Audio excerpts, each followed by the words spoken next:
Presidente, senhores deputados, deputadas, eu queria aqui fazer uma manifestação sobre um assunto que está realmente preocupando o Brasil e me preocupa em particular, pela minha atuação na área da saúde, que é a questão do coronavírus, né?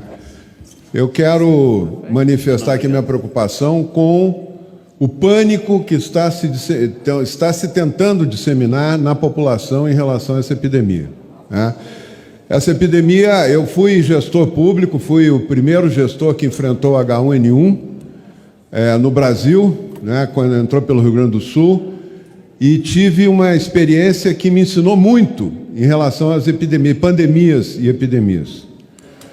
Os vírus obedecem a um padrão de contágio semelhante, uns pouco mais, contagiam um pouco mais rápido, outros contagiam um pouco menos, têm ações diferentes como vírus, mas eles têm um padrão que nos permite prever como é que vai acontecer uma epidemia.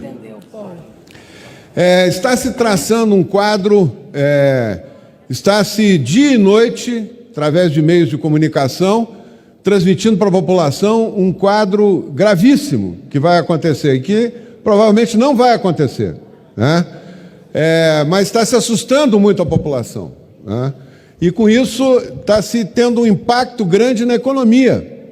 As pessoas estão com medo de sair na rua, as pessoas estão com medo de comprar, as pessoas estão com medo de estar sendo aconselhada a ficar em casa. Já tem uma campanha na internet, fique em casa, não saia de casa, né?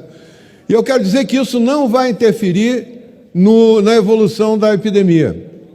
Suspender a aula não muda a evolução da epidemia.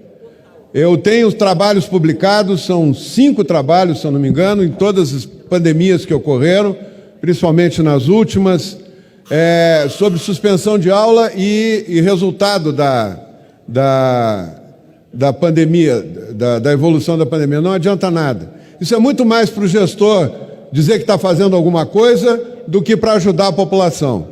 Eu acho que tem que ter equilíbrio, tem que se parar de botar medo na população, dizer que isso é uma epidemia viral, que segue um padrão que as outras seguiram. O coronavírus vai matar menos pessoas do que o H1N1 matou. O H1N1 só o ano passado matou 750 pessoas aqui no Brasil. 750, 2 por dia, e ninguém falou nada. Não saiu uma notícia no jornal, não se fez transmissão 24 horas para assustar a população. Essa epidemia ela está agraçando com mais intensidade nos países frios, nos países quentes ela vai ser mais branda, tudo indica que será mais branda. Quando se fala da epidemia na Itália, parece que a Itália toda está dominada pela epidemia. Não é verdade. O risco da Itália é uma região da Itália, que é a Lombardia, onde se somou uma epidemia de H1N1 com a epidemia do coronavírus, e onde tem uma população idosa enorme, maior que a do Japão, proporcionalmente à população da Lombardia. Então, são coisas muito específicas.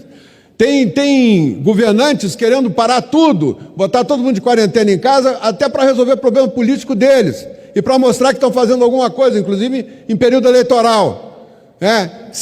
Tem que ter comitê científico, tem que ter pessoal, os infectologistas, os epidemiologistas, orientando os prefeitos, os governadores.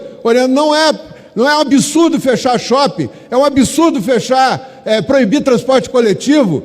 A economia vai quebrar, a recessão vai ser muito pior que essa epidemia, vai causar muito mais dano para a população que essa epidemia, que vai terminar logo. Em 12 semanas, 13 semanas terminou tudo, mas a recessão vai durar 5, 6 anos ainda, e muita gente vai empobrecer, ficar na miséria, por causa do alarde, do pânico que está se instalando na população, que aí justifica tudo.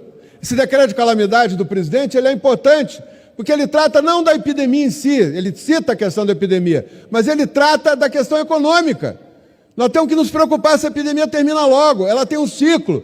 Quanto mais gente... a epidemia termina quando uma boa parte da população está infectada e não tem sintoma nenhum. É assim que termina a epidemia. Então, nós temos que entender essa evolução.